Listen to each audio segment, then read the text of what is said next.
প্রবাসী টিভি সারা বিশ্বে বাংলাদেশ। প্রবাসী টিভি সারা বিশ্বে বাংলাদেশ।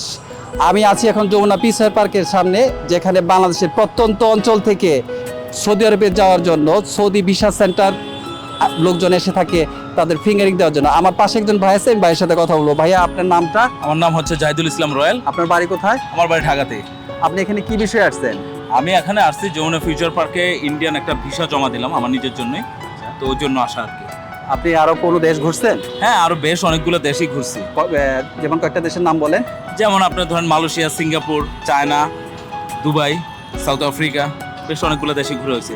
যাই হোক ভাইয়া, আপনি যে বিভিন্ন দেশে ঘুরছেন, ওইখানে তো অবশ্যই আপনি প্রবাসী ভাইদেরকে পেয়েছেন। ভাই বোনরা আমাদের বাংলাদেশ থেকে যে বিভিন্ন কাজ করতেছে, তো সেক্ষেত্রে আপনার অভিজ্ঞতার আলোকে বলেন, যেহেতু বিভিন্ন দেশ ঘুরছেন, প্রবাসী ভাইরা কেমন আছে? প্রবাসী ভাইদের কথা বলতে গেলে আসলে একটু আবেগঘন কিছু কথা চলেই আসে, কারণ নিজের চোখে যেটা দেখছি সেটাই আমি শেয়ার করতে পারতেছি। সেটা হলো গিয়ে প্রবাসীরা আমাদের বাংলাদেশের জন্য যথেষ্ট পরিমাণ অবদান রাখে, এ নিয়ে নিঃসন্দেহে কেউ আমার সাথে মনে হয় সবাই একমত হয়ে যাবে যে এটা নিয়ে কেউ সন্দেহ পোষণই করবেন না।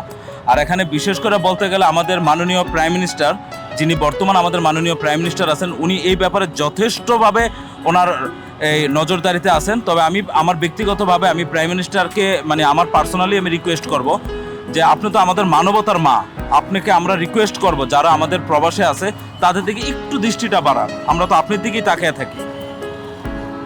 খুব সুন্দর বলছেন। বিশ্বের যে প্রান্ত থেকে ভাই বোনেরা দেখছেন প্রবাসী টিভি, আমার ভাইয়ের যে বক্তব্যটা ছিল যে আমাদের মাননীয় প্রধানমন্ত্রী শেখ হাসিনা বিষয়ে উনি কিছু বললেন। আমরা আশা করি প্রবাসী টিভির পক্ষ থেকে যে অবশ্যই কর্তৃপক্ষ আমাদের এই বিষয়গুলো দেখবেন। ভাইয়া, আপনি কি এর পূর্বে যে বিভিন্ন দেশে ঘুরছেন, প্রবাসীদেরকে দেখছেন, তাদের কাজ দেখছেন, হয়তোবা ভালো মন্দ সবকিছু মিলিয়ে? ওদের এখানে বেসিকলি হচ্ছে ওরা কাজ করে, পরিশ্রম করে, কিন্তু ওরা কিছু কিছু জায়গায় দেখা যায় যে আমি যদি বিশেষ করে বলি, প্রবাসীরা যেভাবেই কাজ করুক, আমাদের ঢাকারও এয়ারপোর্টে নিয়ে আমি কথা বলবো, এখানে যেন কোনো ধরনের কোনো হ্যাসালে কোনো প্রবাসী শিকার না হয়। পরিশ্রমের টাকা, ঘামের টাকা, আমি এটার যথাযথ কর্তৃপক্ষের দৃষ্টি আকর্ষণ করে বলবো এই দৃষ্টিগুলো আপনারা একটু দেখেন। আমরা তো আপনাদের দিকেই তাকিয়ে থাকি, আপনারা যদি এই ফেসিলিটিগুলো আমাদেরকে একটু না করে দেন, প্রবাসে গিয়ে মানুষজনগুলো তো দুইটা টাকা তো দেশে পাঠায়, এই জিনিসগুলো একটু দৃষ্টিতে নেবেন। আর প্রবাসী টিভি নিয়ে কিছু বলা থাকলে আমি বলবো। আপনাদের প্রবাসী টিভি নিয়ে আমি দেখছি, এর আগেও আপনাদের অনেকগুলো আমি এই ভিডিওগুলো দেখছি, আপনারা যথেষ্ট ভালো কাজ করতেছেন। আপনারা প্রবাসকে নিয়ে ডে বাই ডে আগে যাচ্ছেন।